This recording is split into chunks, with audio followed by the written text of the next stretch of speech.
Welcome back, everybody. We are on to part 2 of a blueprint for home education, or maybe just the education of our children, whether you are home educating or not.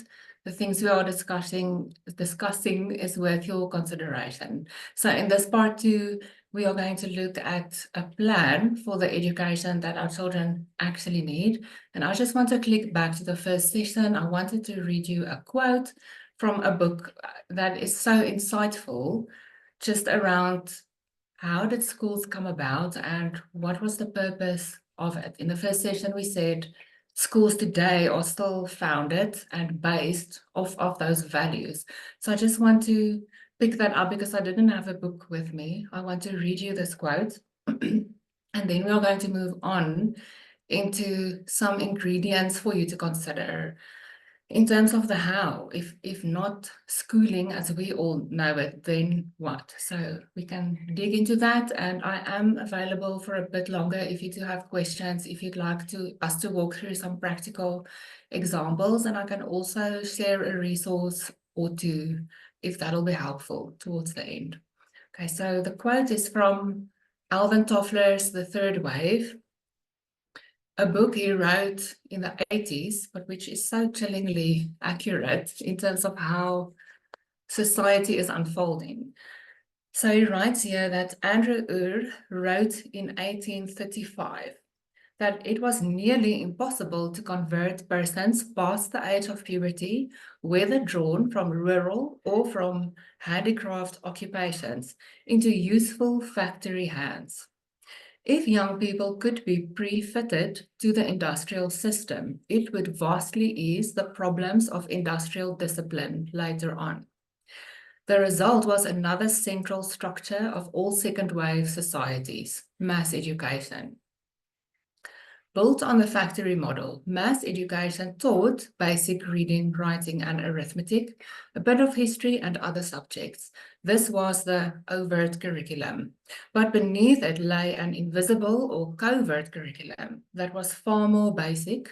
It consisted, and still does in most industrial nations, of 3 courses, one in punctuality, one in obedience, and one in rote repetitive work. So it only takes one day in the workplace, in the marketplace today, to know that won't get you far. So we do need something that is based on different thinking. Okay. All right. So learning, when does learning happen? This is the same kind of question that we maybe don't spend time on because we think we know what is education, what is learning. But our knowing comes from those values of the industrial system, because that is where we all experienced and received our schooling. So when you ask the question, when does learning happen? What is the answer? Is it when your child wrote something or get full marks for the math test? Those are the measures of the proofs of learning happened when you are in school, when you are in the schooling system. And remember, we said you can totally do that at home. If your own frameworks and structures are based on those value systems, and they are because that is what we experience, then that is where you will look for evidence of learning and development. But the real place where learning actually happens is where connections are made, where an individual person make connections and meaning between even seemingly unrelated topics and subjects. That is where learning happens. And then when an individual does something with that learning that they gathered, it is unique to them, it has meaning to them, they made a connection. When they bring that connection into their expression in the earth, that is when learning happened. So for examples, young children, when they build a world in their playtime where you can hear the story that you are reading together is making its way into their outside play, into the world they are building. That is clear that they have made connections, they've connected with things in the story that has meaning to them, and they are playing at reproducing that in the world. So that's how you will see that, for example, in young children. Another example is of a little one that will write you a note because she sees mom and dad writing. So she wants to also write. So there she goes with her scribbles or a picture, and she can tell you the whole story of what is happening there. She is expressing the meaning and the connection making that is happening for her.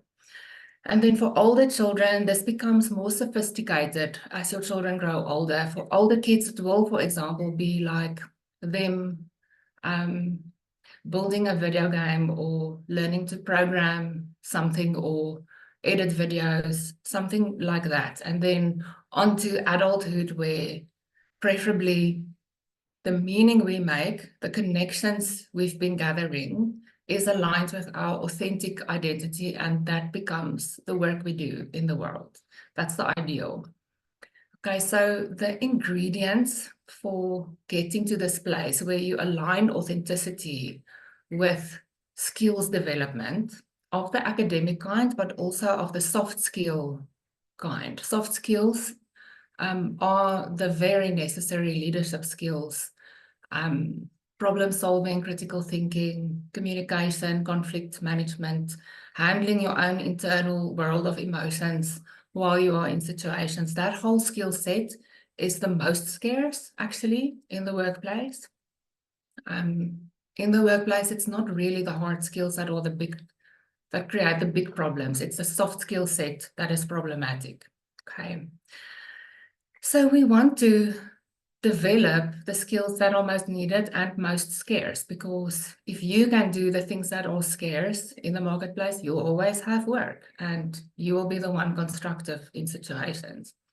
Okay, so the ingredients are family work, and I want to say a lot about family work, and then honoring the normal developmental pattern that is known to us. There's a lot of research around that, and if you will trust that, if you will use normal development for the principles that it has in the learning space of your children, you will be very honoring in the first place. You will be protecting their agency and their authenticity, and they will have room to make meaning and make connections that are true to them and relevant to them. And building on that line upon line gets you to a place where a child can be excellent at the academic learning later on after puberty. So I'm going to say things about the normal development as well. And then the things you need are whole books rather than curriculum materials, hands-on learning rather than a worksheet. And then very important to look for, where are their giftings? Where are their lights on? Where is light flowing for them, so that you can support what is happening there? So you need to be observing. Okay. So learning, and if learning is the making of connections and meaning so that you can implement what is true to you in an excellent way, then the resources you choose and the incubator you create, the space you create around learning has to be holistic. There has to be context. The big picture is very important for the brain. Okay, and what we see also in homeschooling resources, for the most part, they are founded and based on industrial wave values. So it's cut and paste.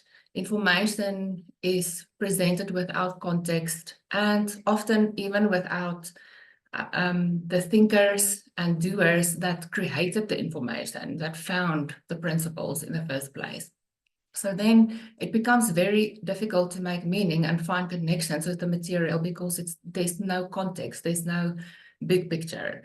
And the brain wants the big picture before it can add the connections and the detail and the building blocks to get to academic learning. Okay. Play is a massive key, and use it well.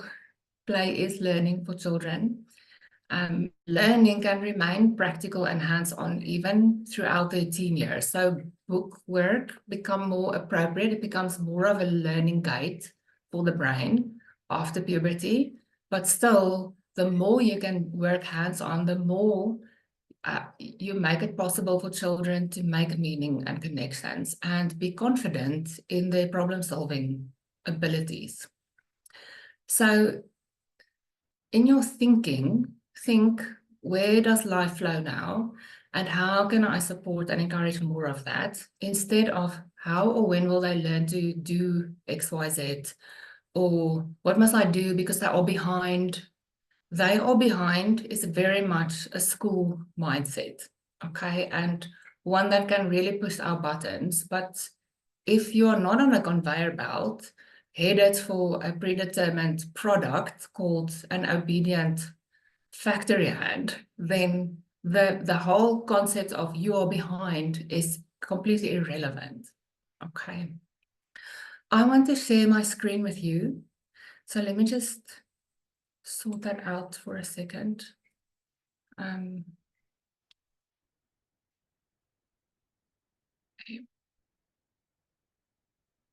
All right.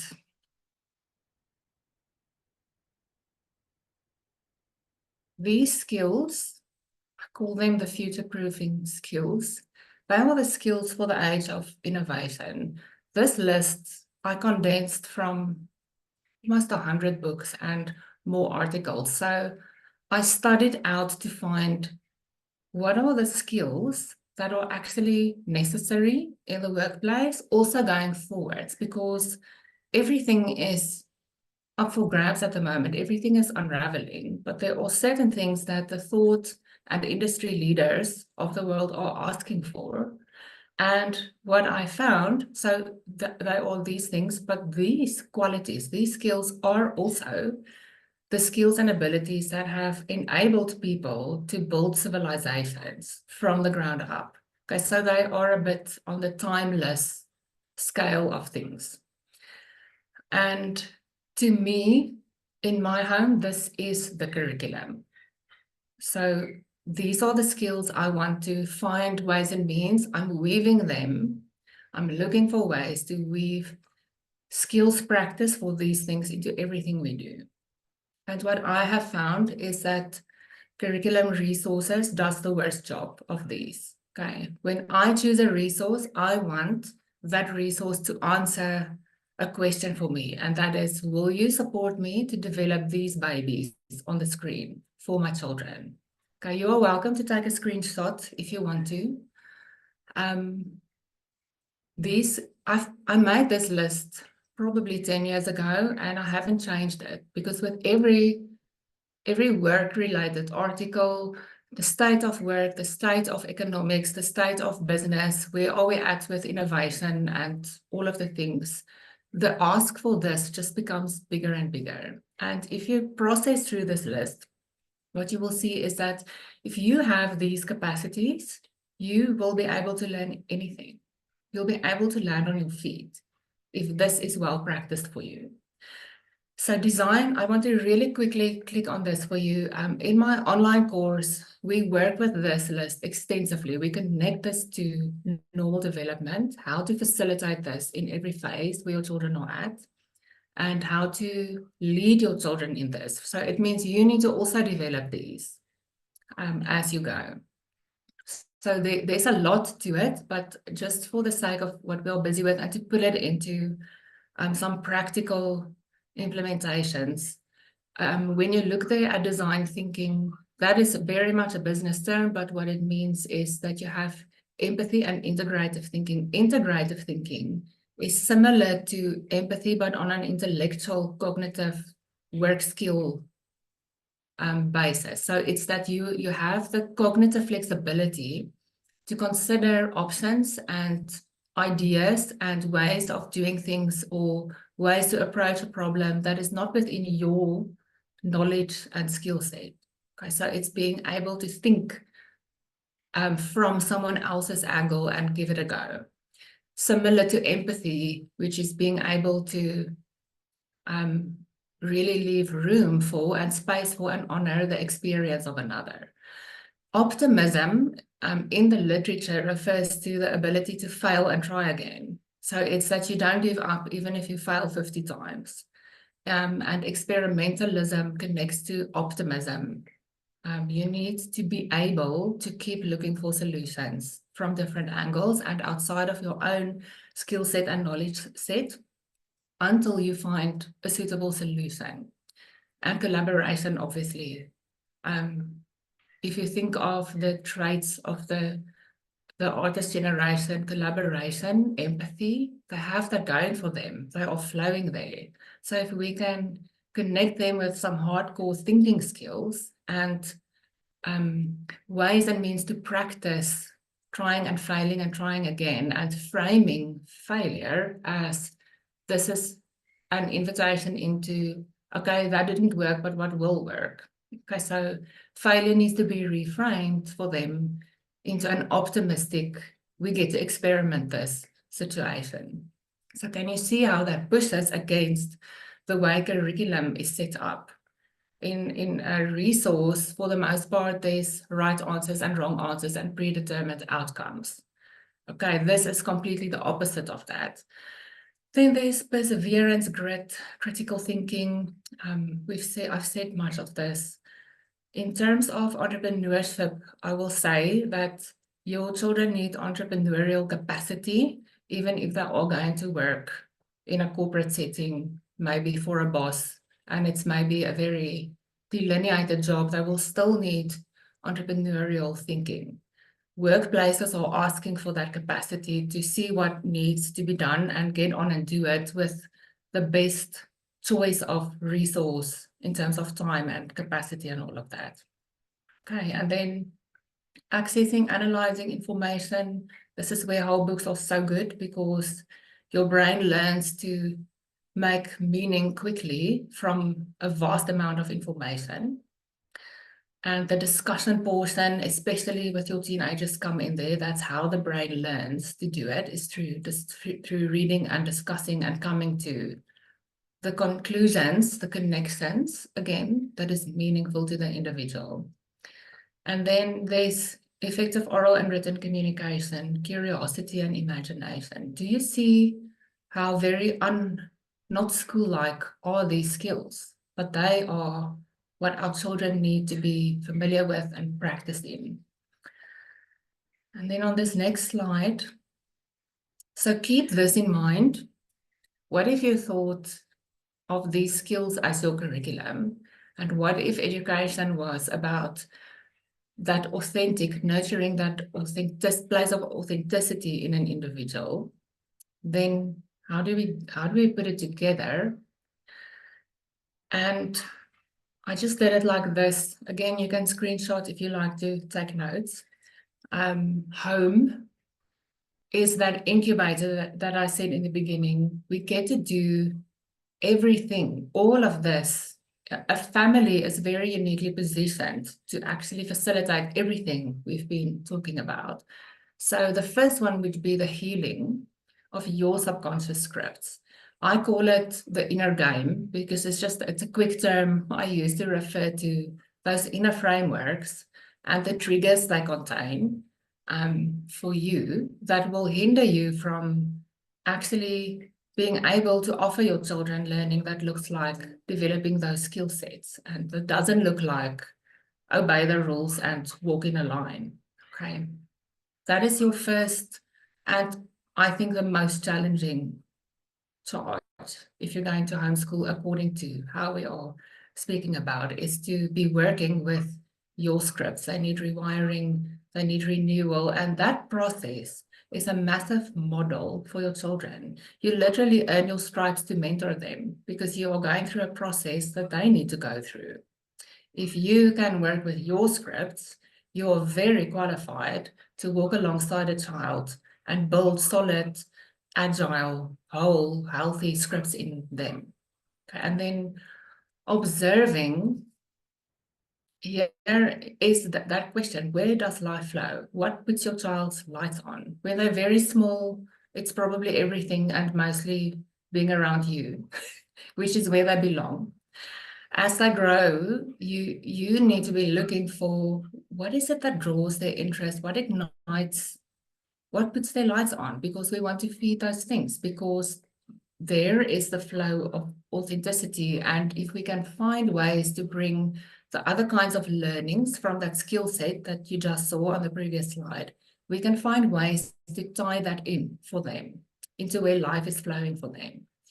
So here, the normal development, of a human is so good to know about. So again, this is a bigger topic. There's a lot of detail, but in a really short nutshell, we can break down the normal development of a child into 3 categories for the purposes of learning. So there's a core phase, which is roughly from birth to 9 years. Love of learning, which is roughly 9 years to puberty. So it's around 13, 14, 15 for some children, for many boys. And then after that, until they reach adulthood is what they call scholar phase in the literature. That scholar phase portion is the first time where what we typically think of when we say learning. So we think sit in front of a book and do the worksheet, write a test, that kind of thing. That kind of learning, more seated and more bookish, is an accessible, effective learning guide for the first time after puberty. Before then, your child isn't learning. What they are learning when you put very cut and paste book worksheet kind of work in front of them is they learn to copy, they learn to imitate, they memorize instead of master. Okay, so it's play is your more effective learning guide for all the conceptual thinking and learning skills that need to develop first before you get to the bookwork.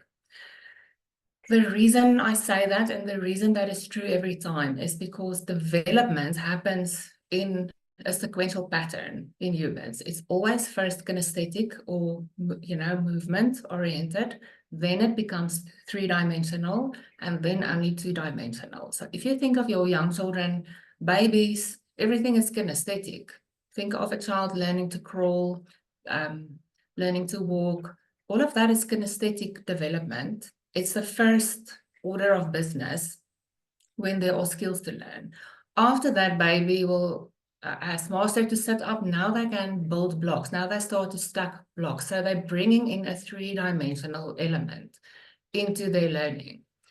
And only later do scribbling on a page happen. And so things aren't so linear in our development. So you will also, if you think of a child from the age of even before 2 years old, they do all of these. It's very kinesthetic. There's definitely a 3-dimensional portion, and there's some 2-dimensional things happening. Okay, but keep that progression in mind when we talk about the learning progression of your children.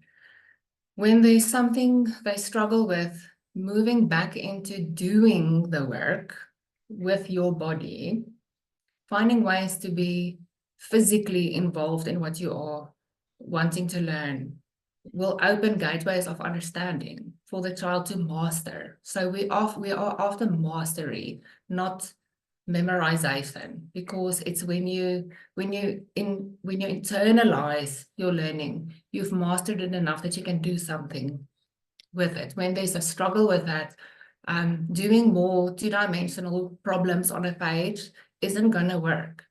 It's better to shift your gear back to work kinesthetically, work 3-dimensionally. Does that make sense? So these are principles of how humans develop. They're all phases. In the core phase, play and being with mom and dad, doing as much as possible alongside and under your wing is how learning happens. That is where all the character things are actually foundationally laid, right and wrong, good and bad, love, good and evil. Those core, at the core of a human, what do I think is right and what do I think is wrong? Those things are all formed in those core years. And you really don't want to do a lot of bookwork there, except reading to them. But they should actually be squiggling and moving and building things and making things, fiddling with stuff while you read to them or while you're all busy with an audiobook, so that you honor those developmental processes. Then in love of learning, the child moves, their play moves. Play is still their primary form of learning. the primary gateway for it, but you will see that their play becomes more sophisticated. Eventually, end product becomes important to them. Eventually, they grow to a place around just pre-puberty or in puberty where not only is the end product important to them, but also they want to make their product better. So there is a great place to start giving feedback. Like, if you do this, it will optimize it in that way. Okay, so do you see for how long a child remains in that place where play, but it does become more structured as they grow older?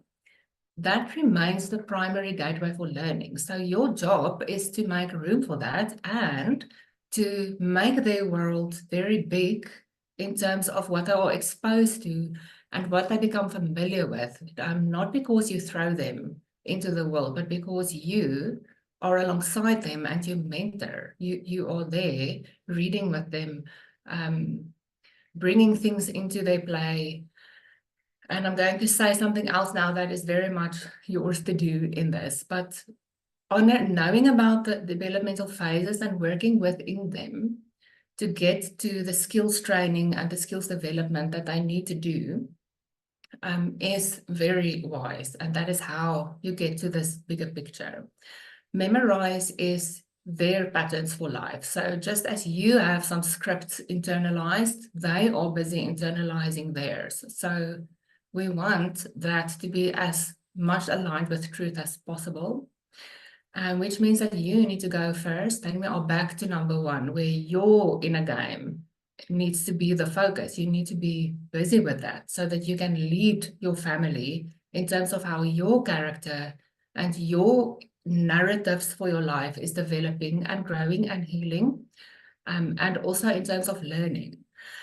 So there's a very big difference between sitting with your children and now you're going to work through a curriculum you chose or a resource. So you are there kind of bringing your children through the resource, pressing them into it. Maybe there's conflict around that. Maybe you get them into a system where they are just doing the work you put in front of them, whatever it is. That's one way of homeschooling. But if you contrast it to you reading with them from a whole book, so there's nothing predetermined about it. You are all exploring and learning from the same resource, and you are all free to make whatever connections and meaningful points that stands out for you. All of you are nourished by that same resource in different ways. Do you hear the difference? And we need to lead our children like that. Just bring them, invite them into books that are worth reading, people that are worth learning from, people whose questions, whose callings in the world led them to write for us. What did they learn? How did they grow? What did they struggle with? What mistakes did they make? So all of the fictional and non-fiction sources that are in the form of a whole book written by someone who was passionate about either the story or the topic they are telling you about. Bringing your children into that because you are reading that, and obviously you choose things that are on their level, but the learning that happens there is super authentic and you can all learn from one another. So there you are positioned alongside your child again, not in that position of pushing a resource through them and them through it. And then very importantly, what I want to say about family work as opposed to chores, this is a super power that you have if you homeschool, is the fact that there are dishes to wash in your house and floors to clean and beds to make and laundry to do. And if you live on a farm, you have the jackpot because that means you also have a lot of outside work that has to be done every day. And that is an opportunity not to miss, okay, is to ditch the chores. Okay, it's something that creates friction. And it's something that can really install things in your child's frameworks around work that you don't want there, actually. We want them to be passionate in coming to work. We want our children to be seeded with, I get to work. It's an honor and a privilege for me to share the gift of who I am with the world and to develop the skills that I need to do that as excellently as what is possible for me. That is what we want in their frameworks. And family work is what will bring you that. So family work, again, just in a nutshell, there's more to unpack here, but is that you all work together on the same task or in the same room. And the younger your children are, the more you just let them help you in whichever way they want. And I know, I'm not saying this is easy, okay? I know if they are young, they actually make more of a mess than what they help you. But if you will let them be alongside you and do the portions that they can, even if it's messy, even if it makes it take really longer, bless your family with this. And this, if you decide to do this, bring your children alongside you into the work that needs to happen. And as they grow older and more capable to do a task the way you want it done, so you are, then you give portions of what happens in that room or in the bigger task to them. And then usually, if you stick with this, it's not so easy to do. It's really a place that will step on your toes and show you with a spotlight where are your scripts that need healing and reframing. Okay, because the places and the ways that it's going to frustrate you or make you feel overwhelmed are the places where your scripts need healing. Okay, so you are gonna, it's a double whammy. You are bringing your children into a vehicle where it will step on your toes, and you have that opportunity to see it as an invitation into healing and growth, which qualifies you as a mentor to them. And at the same time, you are constantly, every day, investing in their work ethic and their executive functioning skills. So the executive functioning skills are the skill set that allow you to plan a task, to be able to see what needs to happen, how should I do it, what is the best way to do this, are there things I can streamline or optimize, what doesn't work, what should I not do next time, and when is this task finished? That is surprisingly hard for a lot of people. Executive dysfunction is a big deal, actually. Many of us struggle with that and we just don't know. Okay, and you wouldn't know if your children struggle with this unless you work together. Then you're going to see, even though we do the dishwasher every day, this kid never knows where to start. I have to always start for him. Then you know, okay, this needs practice. And you have this vehicle called your family work to, over time, over lots of time, in gentle ways and in kind ways, because you are there. You are not dishing out work to a child and leaving them to it. And maybe they don't know where to stop and start. They don't know what is the best way to go about it. They don't remember how you did it next time. Not because they're dumb, but because executive functioning is a very sophisticated cognitive skill set. And people who are good with executive functioning skill are always successful in whatever learning or work they do. Okay, so we want to build strength into this area for our children. Family work allows you to do this in gentle ways. It allows you to model the work ethic that you want instilled in them day after day after day. It allows you to bring them into the bigger long-term conversation around, how do I handle myself when I don't feel like doing a job? Do you hear how the same place where you are going to do a lot of growth becomes the kind of like the incubator where you are cultivating and mentoring really important skills for your children. So you are not using academic learning to teach things like work ethic, because that is what school does. It teaches reading and writing and arithmetic, but what it really instills is the work ethic they wanted, the way of being in the world that they needed from people. Okay. Are you good so far? Can I keep going? I feel like I'm talking a lot. I will say this about family work, that family work can be also the primary structure that you set for your days. If you have family work, for example, in the morning all together and again around dinner time, this is just an example, you have quite a lot of structure there. The time in between can then be for play, and we'll add under explore, I'm at the last one now, explore, prioritize learning together. So learn to bring yourself into a habit where there's a time every day where you prioritize learning with your children. So the younger your children are, the shorter this time can be. But if you set those two tracks for your family, there are times for family work and there are times for learning together. You have a very beautiful structure that can grow with you. The learning time can get longer as they grow older, and it makes it easier for you to see where can you really just let them go a bit, that they can play, that they can get in the hours of play that they actually need. But you're not neglecting the things that you know they need to be practicing and learning, like reading skills, a bit of writing, maybe some math games if your children are young, so that they are exposed to and they are learning all the concepts of everything that you want them to be good at when they are teenagers and beyond. Does that make sense?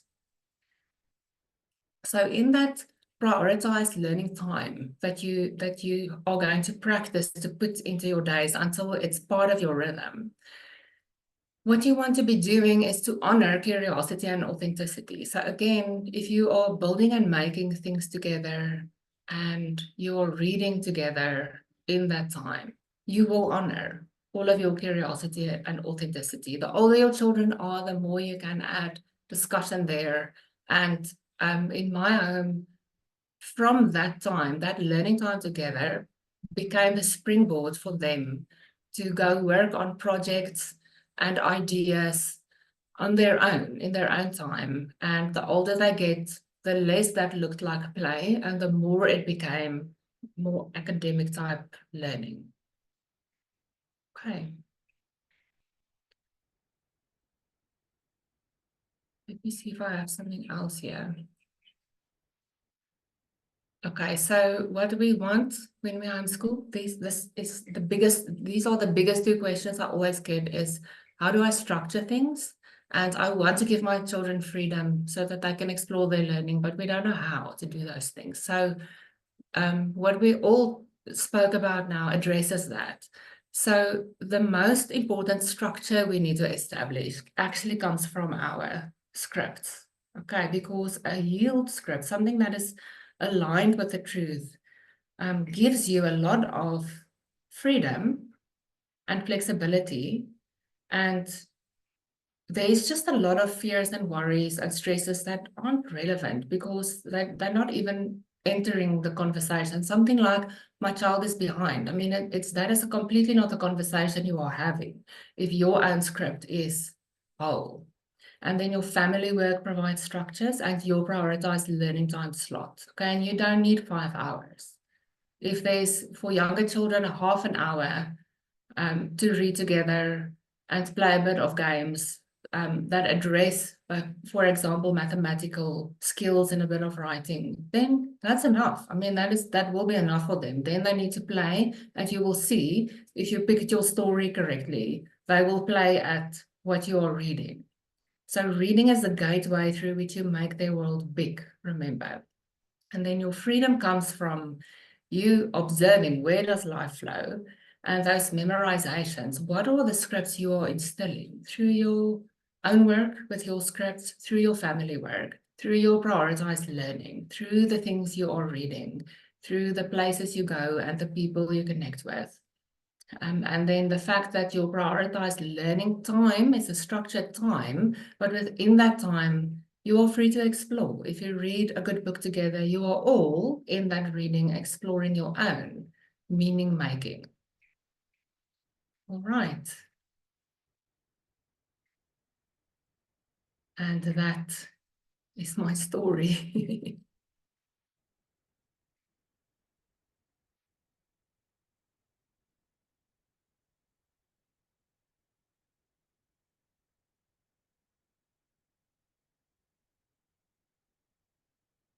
How does this sound to you? What are you hearing? What is it that it creates in your thinking through your, because you are there in your situation, you know how you are rolling. So what are the thoughts or the questions or objections that come up for you as I speak?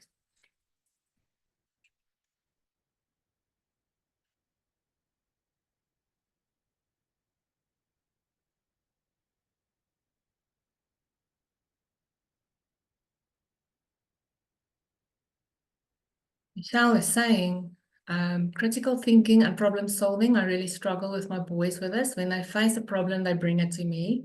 When I tell them they can do it, they either just move on or cry because I won't help and step in. Like putting on own underwear or putting together a train. Okay. Okay, and then family work, even something as small as cleaning up their toys does not go well. I ask or try and enforce it, but there isn't any cooperation. I just get a simple nope or head shake and they walk away. Okay. Your children are how old? 2 and 3. Yes. So they are tiny, which means the family work is all your problem. It's very hard work to have young children. Okay, so you are what you want to be doing is to weave them into the tidying up. So you're not asking them.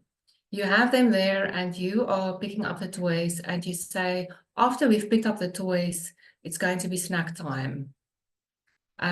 If they walk away, they walk away, but over time, your aim is to weave them into working alongside you. Young children want to do that until you say, this is what you have to do. So see if you can observe that a bit. Maybe for a while, take a step back and observe you and them in your situations. What is the language that you use that, or maybe offering them the option to say no? Okay, is it because of how you put the task in front of them?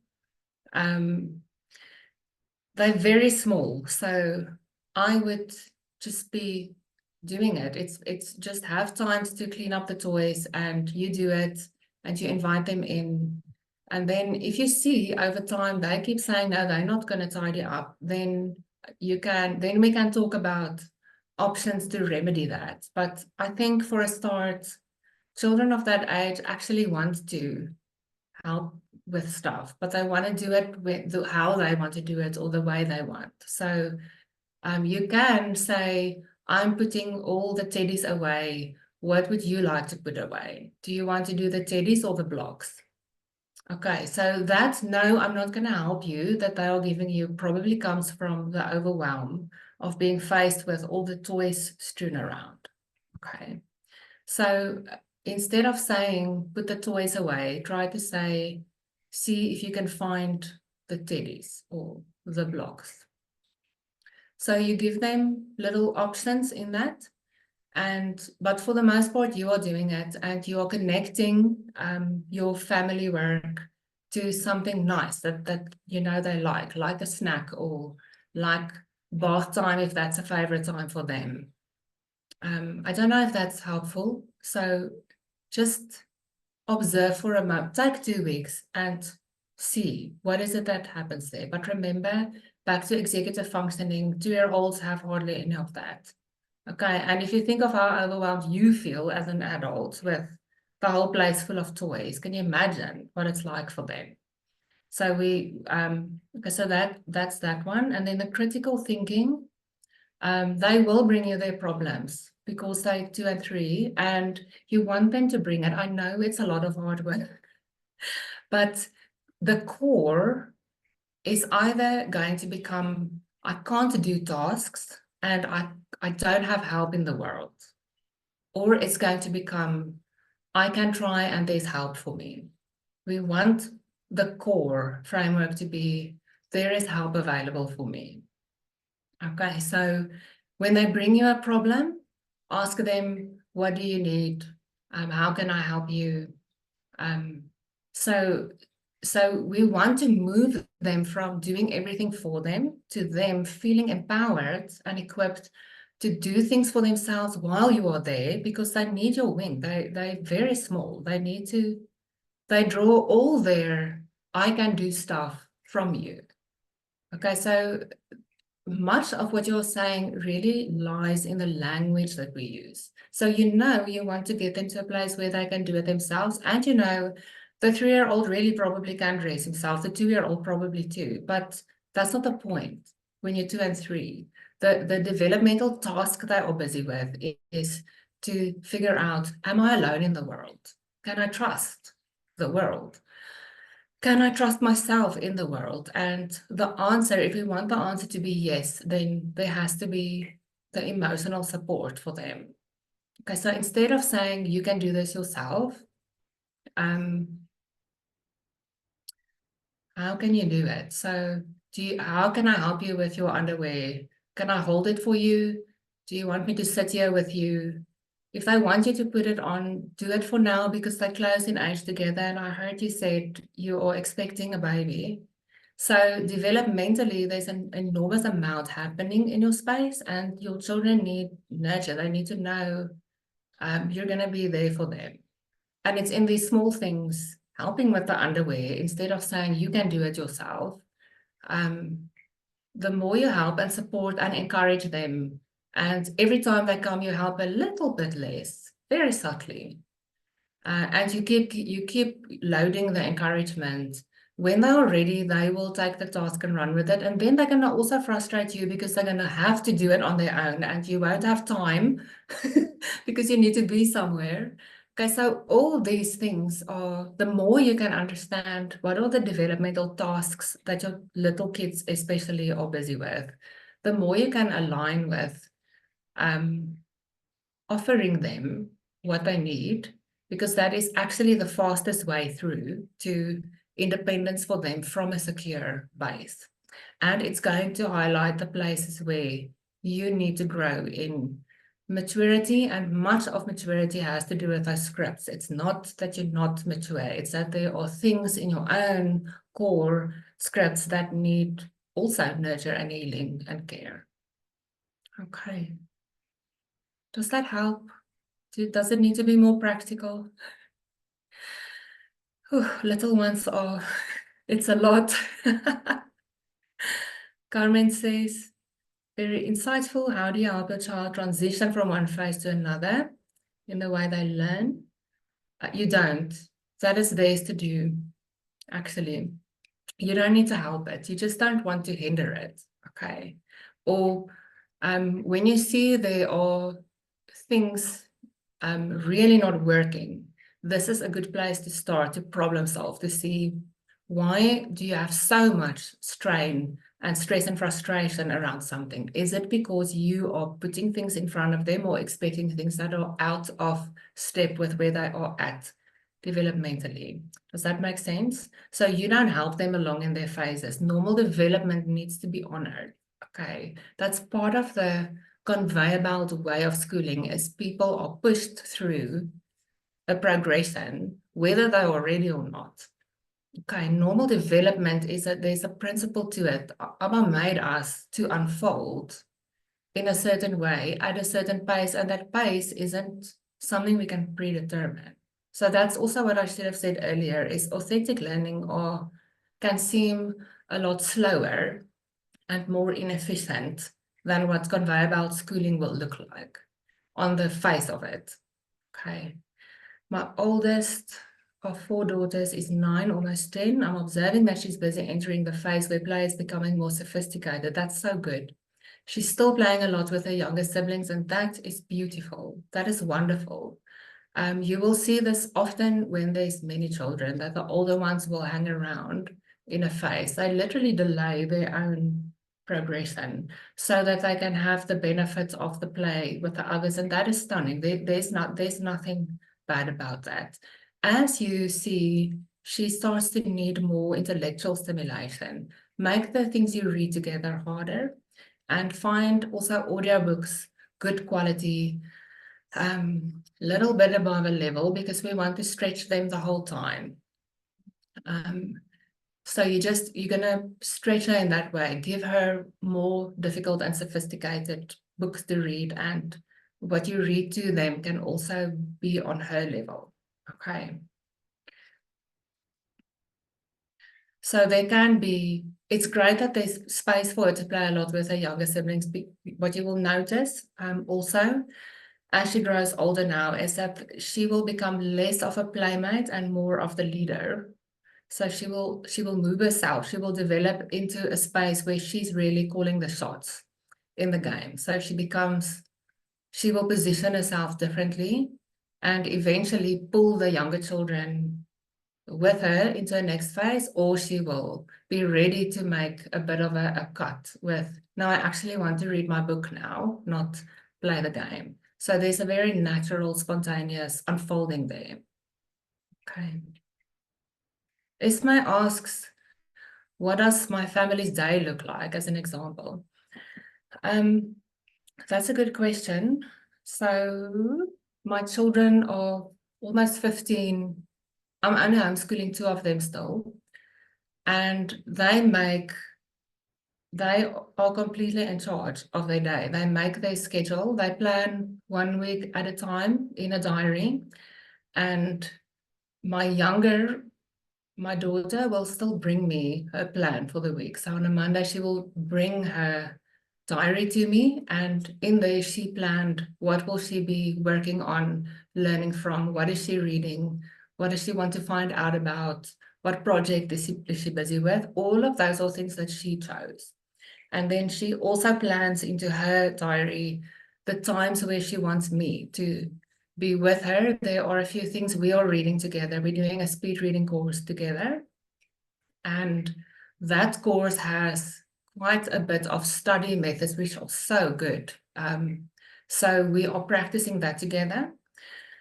And we are reading a math book that she won't read to herself, but she was keen. I'm reading it, so she's keen to join me on that. And we do some thinking skills together, logical fallacies and whatever. So she plans where in a week does she want to put that. And when she brings me her book, I align my book with her. So we make our dates at this point for when will we be learning together. And then my oldest, he is finishing out with matric. So he's working 7 or 8 hours a day. It's a combination of, I think for the most part, he likes to do 1 subject a day. So he will do chemistry for the entire day. That has some book work, curriculum work, and a reading component, reading classics from chemists or science, and then also lab work, which is the practical hands-on thing. Okay. So that is what it looks like now. Earlier, when they were younger, I sat with them to start planning their weeks, their time, and we had a learning time every day. And we decided in the beginning of a week, what does our week look like? What does everyone need? When in the day are we going to do that? Okay, so are we starting? When do we want to start? So I collaborated with them on that. You also ask, where am I now? How much structure does a day need at toddler phase? Well, how much is possible? I think in toddler phase, your structure will be the family work, and your children will join you for bits and bobs of that. Obviously, they're not going to be into all of the things. So, but when they want to help with something or they want to do something, you help facilitate family work for them. And then if they still take naps, that are kind of like rocks in your schedule. So meal times, family work, nap times, and bedtime. That is your structure. I would, if you want to start getting them into a little bit of we read together, I recommend that you do. But pick times when they are tired. So when they are done playing. So maybe before lunch or during lunch and before nap time or at bedtime. Because you really don't, it's not like you have more than 15 minutes before they are done with it anyway. Okay, and if in your reading time, pick times where they aren't on full speed energy and have things there for them to fiddle with. Okay, so the more they can wiggle and be busy with their hands, some Play-Doh or anything that is quiet and will keep them in the room or on the bed or on your lap, so that you can start to weave reading as time with mom and is connected to something nice like a snack or a special toy. So you are building the associations for them. Okay. And then, with little kids, all of you still have small children, yeah, those are good plans. That's a good structure right there, and it may or may not happen like that. So I think the big thing we need to grow in when our children are little is that flexibility, that when the day is a bust and it's chaos and I didn't even brush my hair, that doesn't mean I'm failing. Okay, that whole skill set, the experimentalism, and I'll try again tomorrow, and I can try different things, and I can apply the cognitive flexibility of this is a season, all of that skill set that you want to actually facilitate for your children and mentor them in, you have to practice first. And this is how you practice. Okay, so just shifting yourself to where you understand these are skills I'm practicing and I'm going to be intentional about it. And I'm not going to miss my invitations into healing the inner game. Already makes the chaos and the overwhelm of young children feel less pointless and like failure. Okay.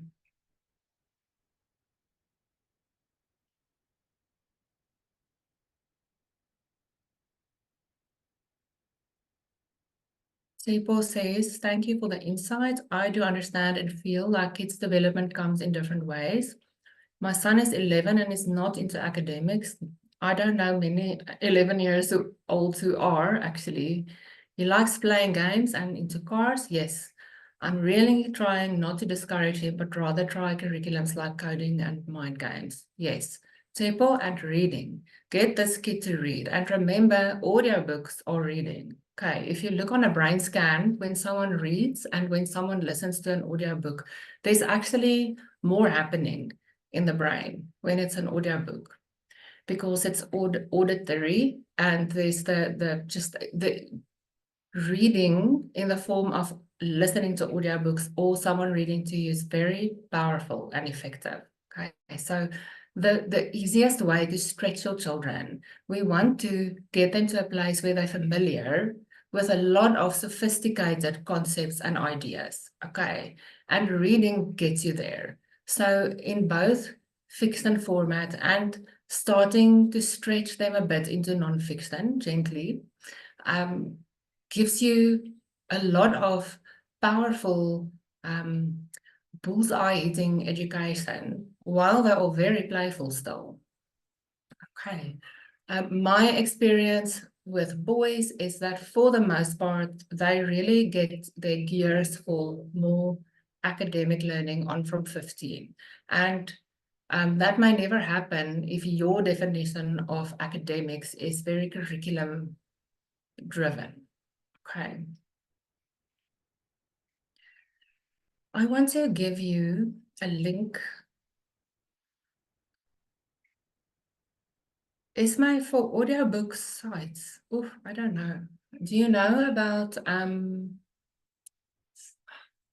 Luisterfunk stories? They have a lot of Afrikaans. Yes, And I know them. I don't know, other than them for Afrikaans, we have an Everand subscription. They used to be script. Everand has lots of classics. They also have lots of rubbish.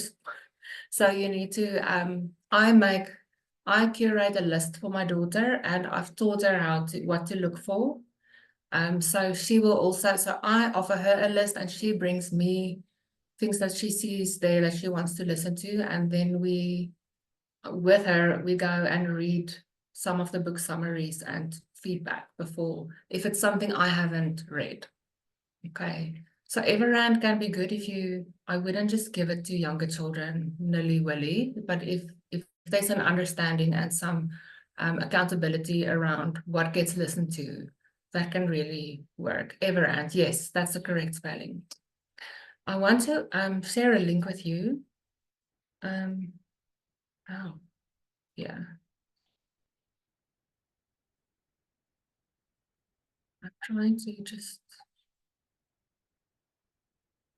no. Can you give me a second? There is a link I want to share with you.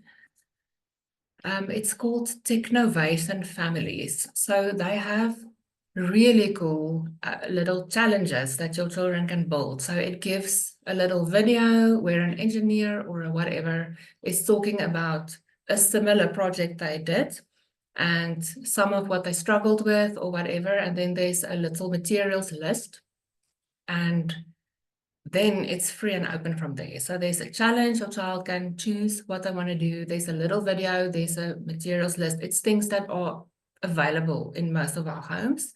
And then they can get building and making. So you have an amazing hands-on, self-driven project learning type of thing going there. And they learn all the conceptual concepts of science that will make it really easy for them when they get across to the theory in their teenage years. It will be familiar to them. So I just want to go look for that link. So can you give me a second?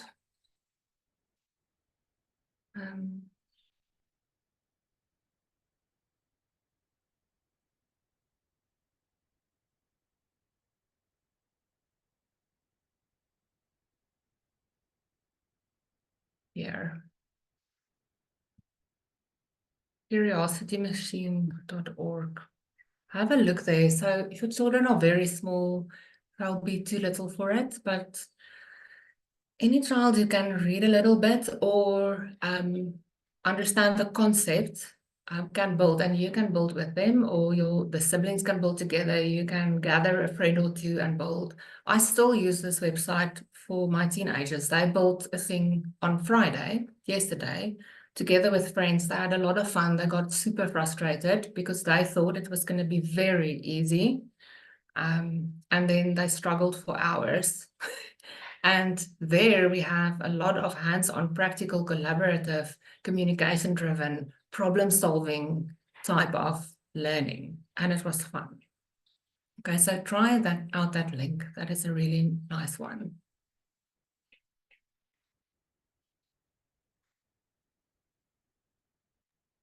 Lana, Yes.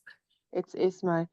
I want to add something. I'm busy proofreading curriculums for South African curriculums for somebody. So I do editing and copy work for people.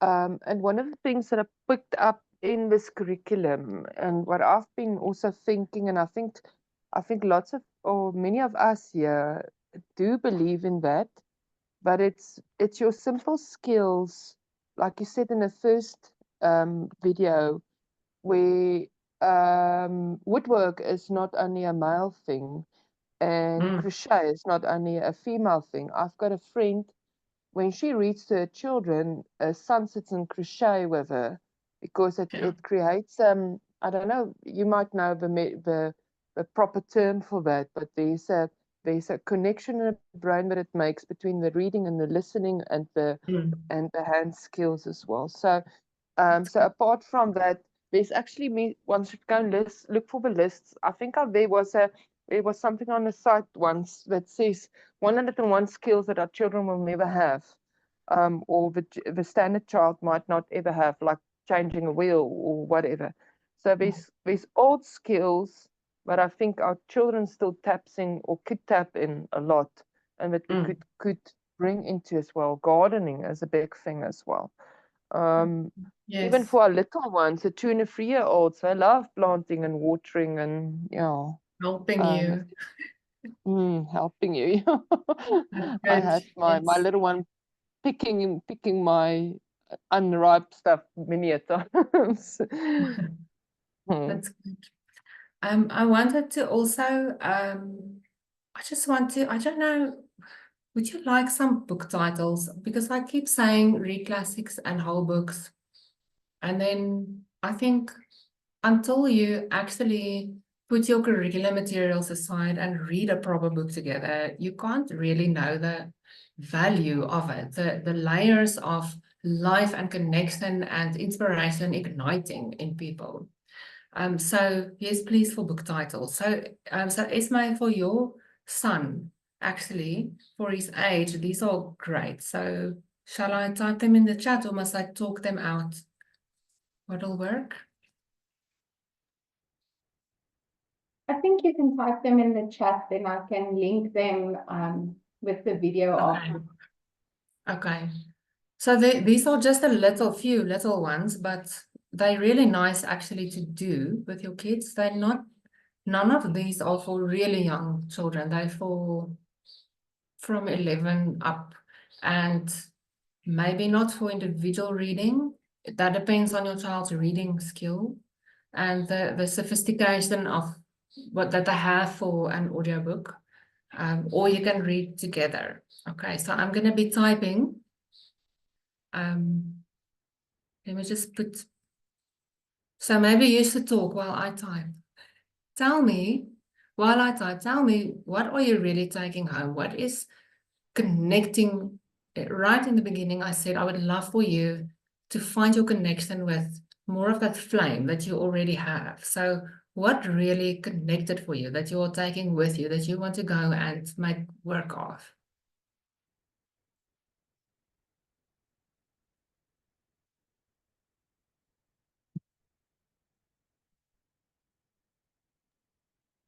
I think my biggest one is my connection with my children and my learning ability, healing myself from where I am, and to be able to help them and then changing my learning styles and my learning preference. Yeah, I think that's one of my biggest things is that you know I've been in the game for a couple of years, but Yes, there's always work to do. There's always work to do. yes, So and then you add on 3 or 4 children or to that, and their learning styles are different to the first one. So my yes, son, just to give you an idea, I've done lots of audiobooks. I've bought CDs. So we listen to CDs still a while back, and we still put it on. My little one puts it on. So if we're busy with schoolwork, he goes and puts on a CD for himself on the. So he's got the ability to do that. My 5-year-old. good. So I do keep that for them. And then, I mean, my children can some of the stories they can recite them from my eldest can recite some of the stories, the whole story for me. But his learning ability or his reading. So just to give you the difference between it is, I mean, he taught himself at 5 to read. He's very intellectual. He read all the, he's not 13 and before 12, I think by 10, he read all the Bear Grylls books, the thick ones. He's read fiction and non-fiction, so his interest is very good, and I can leave him with a piece of work and he can do it on his own. So for a 12-year-old, that's exceptional, especially. So it's just the motivation of keeping him doing that, I think is what I need to find.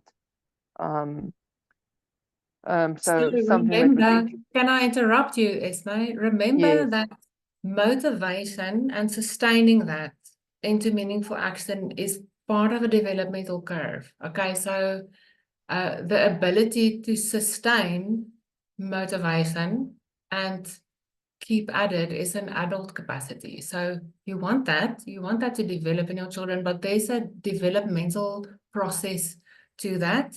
And a good strategy is to not force it, to let there be the freedom to come in and out of topics, leave something behind for a while, focus where the interest and the life is flowing, later picking up that other thing again. That free flow installs powerful things in your children's scripts and in their belief that they can learn anything. Okay, so okay, remember, if you think of yourself actually that level that you're talking of sustaining interest in something and doing a quality of work that reflects passion and drive and high interest, most adults never develop to there. That capacity is reserved for those of us who find our authentic flow. Okay, so keep that in mind, that for a 12-year-old, dabbling a bit with interests and sustained attention and focus on the same topic, the dabbling part is what is appropriate. And remember, if you use family work to bring your children into work ethic, there's nothing to worry about because you're not neglecting work ethic.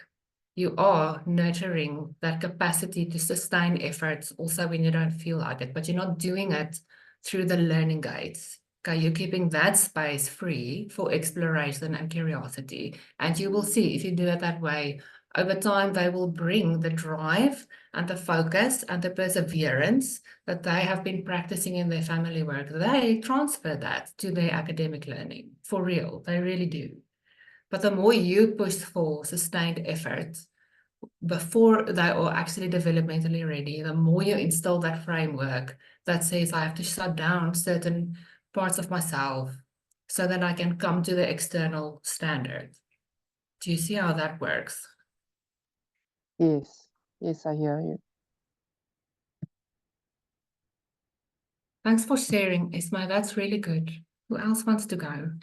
What did you hear?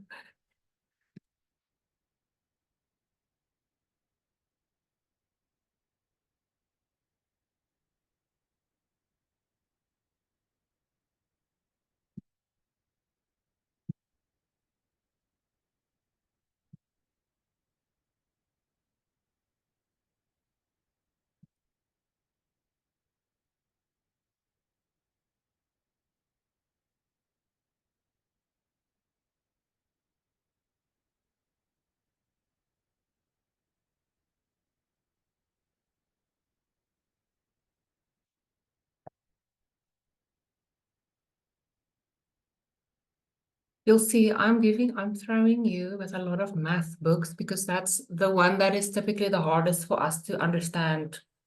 If you don't work from a workbook, then what? Okay, so if you read together, and there's a lot of math games that you can just do. If you Google free math games with card and dice, you will get a zillion things to do. Okay, so playing games with your children and then do projects, build a raised bed together. So do the measurements together and work out with them, lead them through the process. How do you know how much soil to put in there? How do you know how much wood to buy? So it's practical and it leads to a meaningful end product that will serve your family, that kind of thing, plus games, plus you're reading at a level that they're ready to understand and comprehend and widen their horizons, but they won't be ready for the work on paper. Okay, so you're cultivating a familiarity and a confidence around a topic using reading and doing. The life of Fred is wonderful for some children and others hate it. It's up to your kid. My kids hated it. I sold it.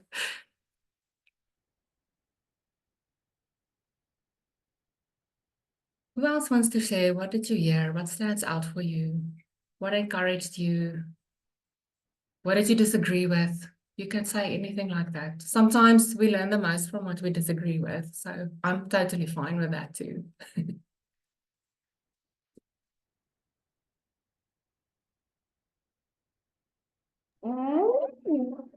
Sorry, there's a lot of noise on my end.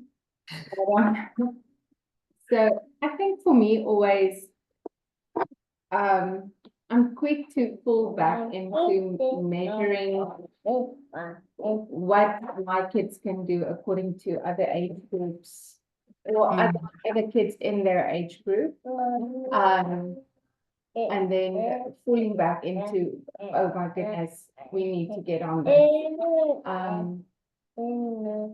Yeah, because I've just always been that way, I guess. And then I come out of it and I go back into that thinking pattern again when I see when I see what other kids do.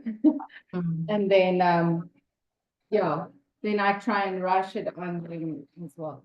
So it will be Yeah. much of the inner healing as well. But that stands out. That's good. And that is really, that is not how you are.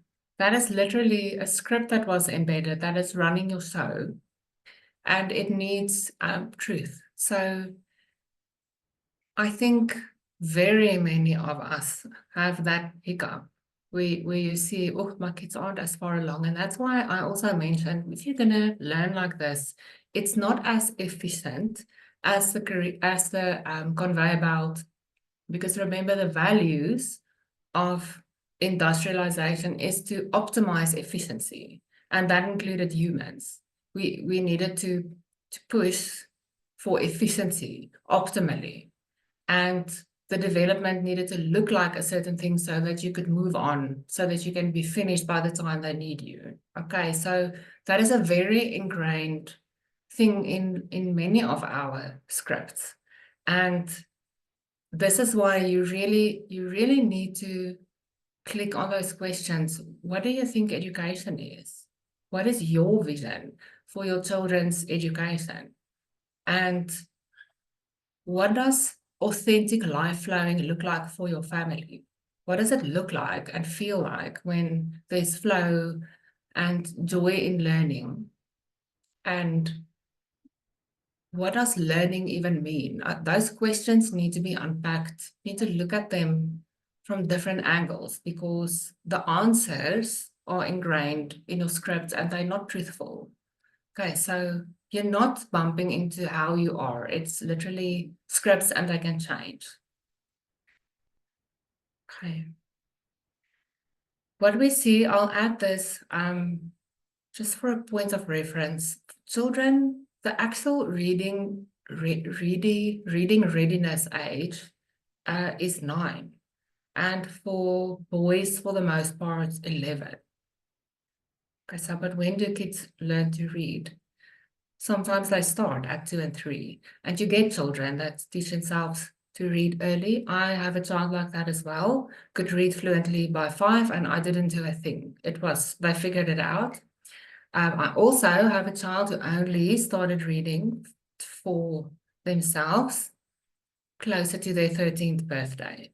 So that child was not behind on a thing, because audiobooks, hands-on projects, freedom to explore, freedom to ask questions, discussions, practical hands-on, lots of high-quality audiobooks and me reading. And the first book that child picked up to read for themselves was The Hobbit. And they read it from cover to cover, understanding everything. So nothing was behind. If I had pushed the reading earlier, it would have looked like a learning disability. That is what would have developed. Okay, it looks like learning difficulties. It was just that kid wasn't ready to make those connections, and we did all the groundwork. We made sure they can see there isn't visual and auditory processing issues. We did all of those things, and we kept the environment very rich and very encouraging and full of this structure and freedom that I'm talking about. So when they were ready to dive into this academic thing called reading, all the makings was there. It was literally took it by storm and has never stopped reading. Okay, so now 2 years on, the level that this kid reads at and discusses at and makes connections at is very sophisticated. It's like, I feel like they are even further than what the others were at those same ages. So if you trust the principles and you keep at it, you will build a powerful education for your children. Okay.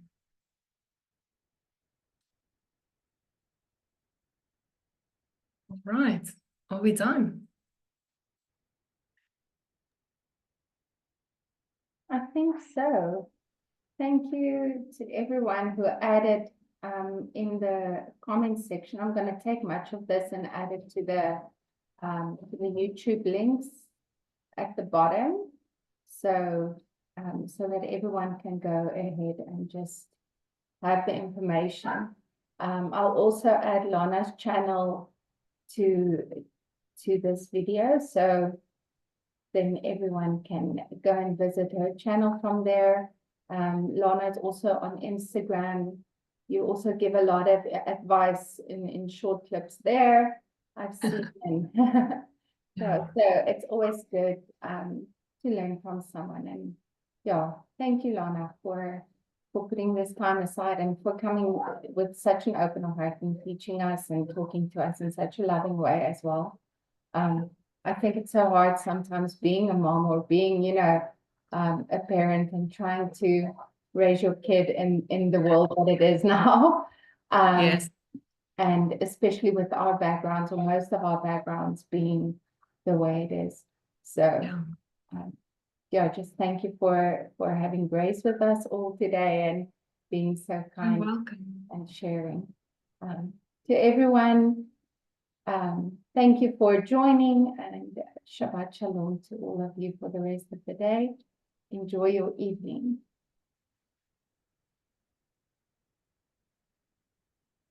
Good.